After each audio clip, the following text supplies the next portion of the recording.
And let's bring in Walter Dorn, a military expert and defense studies analyst. Walter, thanks as always for joining us.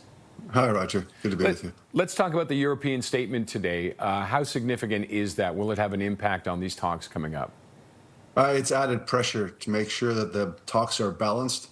Hopefully, Zelensky will be invited to this meeting, but right now it's just planned to be a Putin-Trump meeting.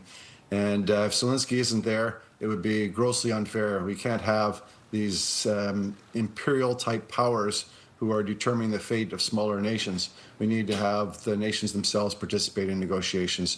There's no discussion about Ukraine without Ukraine. What would it take to get Zelensky to the table? I think Putin has to agree. I think Trump would be okay with it. He likes to be able to show himself as being the peacemaker and bringing together parties. But Putin doesn't want to elevate Zelensky to that high position. He considers that Ukraine is as a pawn of the United States and that it doesn't have independent volition, so even though it's held standing on its own against the Russian forces with its own soldiers, not with U.S. soldiers on the ground. And Ukraine has really shown that it can stand on its own 2 feet and speak for itself in negotiations with Russia in other fora.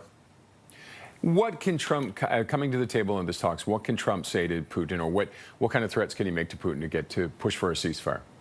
Well, it can start with sanctions, and usually Trump puts sanctions on, and that's tariffs, and then does the negotiations, as we well know in Canada. But in this case, for some reason, he's threatening sanctions. He's not applying them to Russia. It's very strange that there are no tariffs on Russia, even though he's applied them to most of the rest of the world. So, start with tariffs on Russia, make sure that their ghost fleet of ships that's shipping oil to places that are not abiding by the sanctions.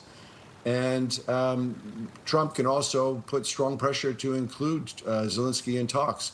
I think Trump wants to make a deal. He wants to be able to show that through a deal he can stop the fighting. But the deal has to involve both sides. This is a dance that requires two to tango. And is there the possibility Trump may push for some kind of a land swap deal where Ukraine loses land, and they've said they will not allow for that?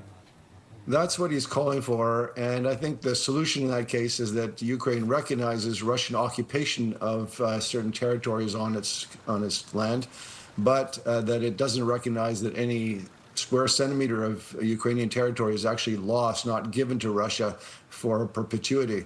So there are ways that this could be worded so that it could be acceptable to both sides. But right now they're talking about land swap, which would mean that in areas where the Russians occupy territory, the Ukrainian forces could take them over in exchange for some land, perhaps in Donetsk, where the Russians still don't have about 20% of Donetsk, and they're really fighting hard now to be able to get that. Okay, Walter, thank you as always for your insight. I appreciate it. All right. Thank you, Roger.